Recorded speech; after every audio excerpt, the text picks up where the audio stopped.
Magandang hapon po sa ating lahat. Narito ang weather update sa araw ng Biyernes, July 5, 2024. Wala pa rin naman tayong binabantayang anumang bagyo or low pressure area sa loob at labas ng ating Philippine Area of Responsibility.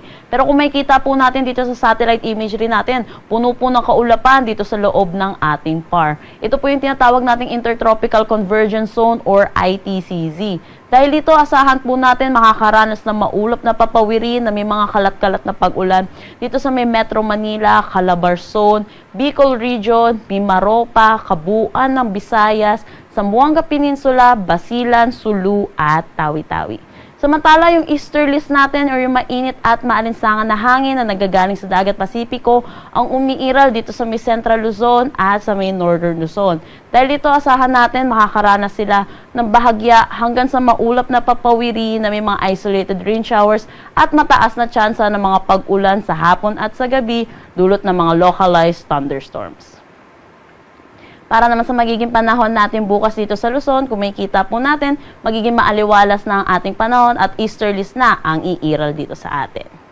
Agwat ng temperatura for Metro Manila, 25 to 33 degrees Celsius, Lawag, 26 to 33 degrees Celsius, Tugigaraw, 24 to 35 degrees Celsius.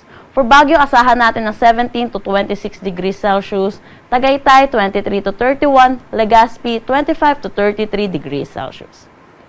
Para naman dito sa may Palawan, Visayas at Mindanao, kung makikita po natin, easterlies na rin ang iiral sa kanila kaya magiging maaliwalas na ang panahon. Pero tandaan po natin, mataas po yung mga tsansa ng mga pag-ulan sa hapon at sa gabi.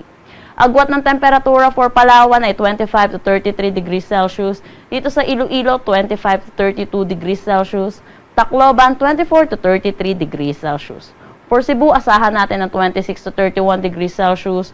Sa Zamboanga, 25 to 33, Cagayan de Oro, 24 to 32, at Davao, 25 to 33 degrees Celsius. Wala naman tayong nakataas na anumang gale warning sa anumang seaboards ng ating bansa. Dako naman tayo sa magiging panahon natin sa susunod na 3 araw. Kung makikita po natin, magiging maaliwalas ang ating panahon. Pero tandaan po natin, mataas na po yung mga tsansa ng mga pag-ulan sa hapon at sa gabi. Agwat ng temperatura for Metro Manila, 24 to 34 degrees Celsius, Baguio City, 17 to 26 degrees Celsius, Legazpi City, 24 to 33 degrees Celsius. Dito naman sa Visayas, asahan din natin ang generally fair weather. For Metro Cebu, agwat ng temperatura, 25 to 33 degrees Celsius, Iloilo City, 24 to 33 degrees Celsius, at Tacloban City, 25 to 32 degrees Celsius. Sa Mindanao, kung makikita po natin, wala nang epektong itong Intertropical Convergence Zone or ITCZ, kaya makakaranas na po sila ng maaliwalas na panahon. Agwat ng temperatura for Metro Davao, 25 to 33 degrees Celsius, Cagayan de Oro, 24 to 32 degrees Celsius, Zamboanga City, 25 to 34 degrees Celsius. Ang sunset mamaya ay 6:30 p.m. at ang sunrise bukas ay 5:32 a.m. Para sa karagdagang impormasyon, bisitahin ang aming mga social media pages at ang aming website pag-asa.dost.gov.ph. At yan po muna ang latest dito sa Pag-asa Weather Forecasting Center. Chanel Dominguez po at magandang hapon.